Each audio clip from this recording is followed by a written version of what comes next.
Assalamualaikum warahmatullahi wabarakatuh. Kami dari kelompok 4 ingin menyampaikan materi penalaran efektif klaim terbaik untuk memenuhi tugas mata kuliah pengajaran berpikir kritis. Sebelumnya, saya ingin memperkenalkan diri.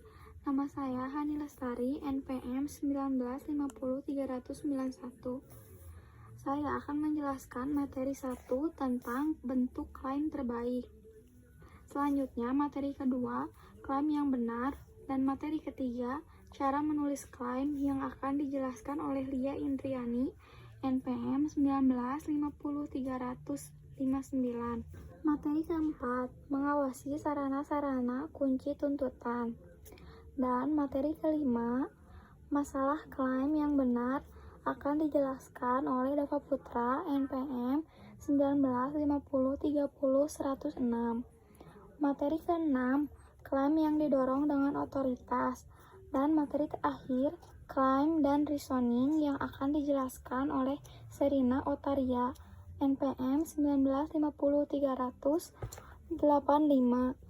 Selanjutnya, kita langsung ke materinya. Simak dengan baik ya, teman-teman. Bentuk klaim terbaik.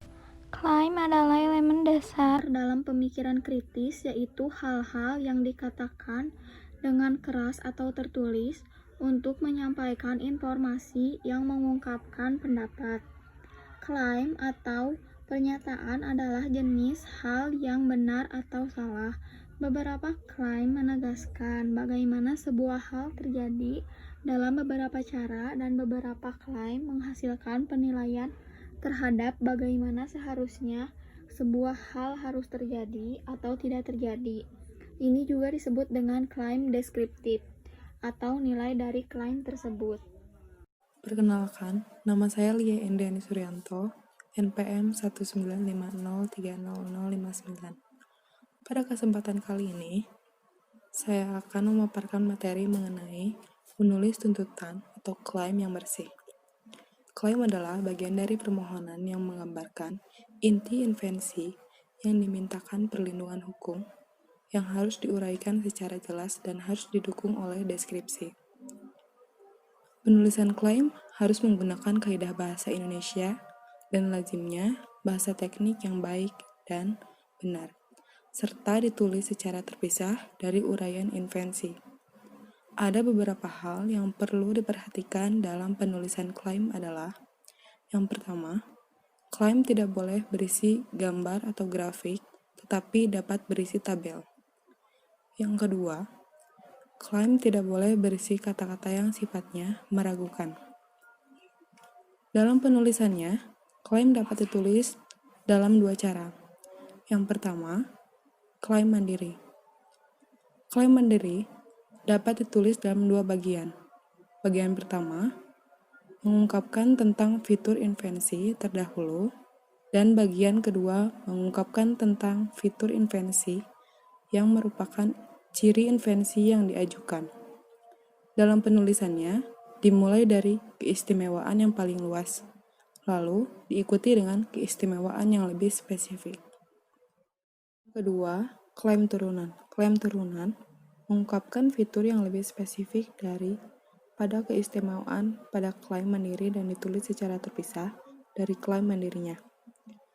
Klaim mandiri dapat ditulis dalam satu bagian dan mengungkapkan secara langsung keistimewaan invensi tanpa menyebutkan keistimewaan dari invensi terdahulu.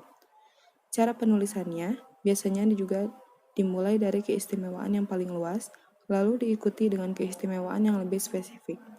Penulisan klaim turunannya sama dengan penulisan pada cara satu tersebut di atas. Perkenalkan, nama saya Dava Putra Nugraha, NPM 195030106. Saya akan melanjutkan materi yang sudah disampaikan Lia, yaitu mengawasi sarana kunci dan tuntutan. Mengawasi sarana kunci dan tuntutan berpikir kritis melibatkan 3 kunci elemen, yaitu 1. Memahami sebuah masalah dengan lebih sekadar cara dangkal. 2. Secara logis menganalisis masalah dan kemungkinannya pemecahannya. 3. Memilih sebuah pemecahan yang diterima berdasarkan pemahaman analisis tersebut. Penemuan terbaik suatu klaim, masalah klaim yang benar. Banyak masalah terlalu besar untuk diperlakukan secara mendalam dalam satu esai. Kunci untuk menjadi lengkap adalah dengan mendefinisikan masalah dengan cukup tajam sehingga Anda bisa menyelesaikannya. Dengan demikian, semakin terbatas topik Anda, semakin mudah untuk menyelesaikannya. Juga, pastikan ada penutupan di setiap level, kalimat harus lengkap, paragraf harus disatukan sebagai keutuhan, dan biasanya masing-masing harus berpegang pada satu poin. Dan esai harus mencapai kesimpulan. Kesimpulan dan meringkas bukanlah hal yang sama. Esai pendek tidak memerlukan ringkasan. Saya Sherin Otaria dengan NPM 195030085 yang akan melanjutkan materi tentang klaim yang didorong dengan otoritas. Klaim terhadap otoritas legal tentulah harus dikedepankan dengan rasionalitas yang otonom. Otoritas legal lah yang kemudian akan membuat instrumen hukum menjadi lebih berwibawa.